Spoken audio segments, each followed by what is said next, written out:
xool nga génn comme que dangaa soxor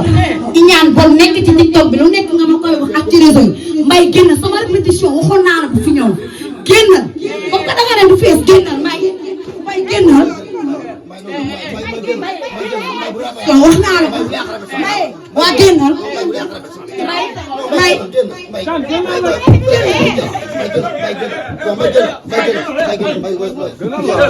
yow mënoo génn sama répétition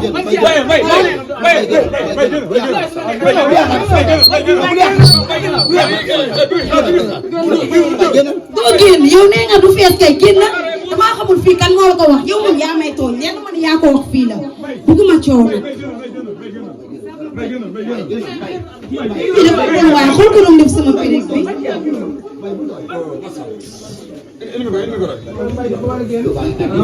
mais mbay mi ëppal na nag mbay mi ko ëppal la mais Bibi Ndiaye ni mu sañsee nii mais Bibi da koy porté plainte lii di nga bàyyi noonu ah lii di nga bàyyi noonu.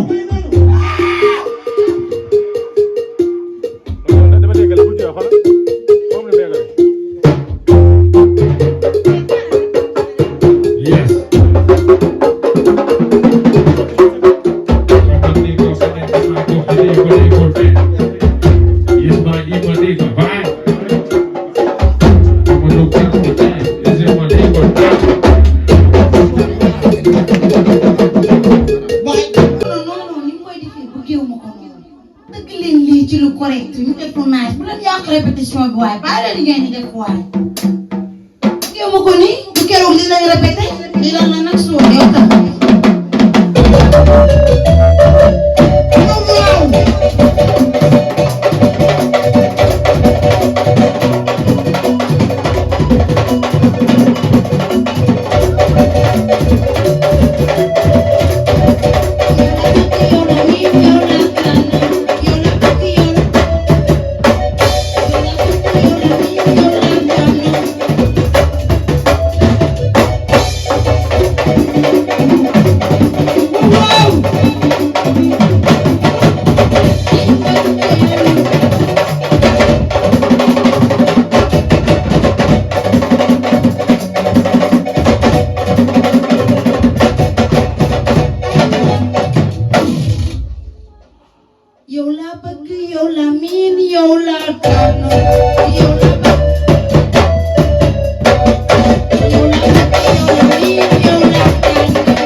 Vito.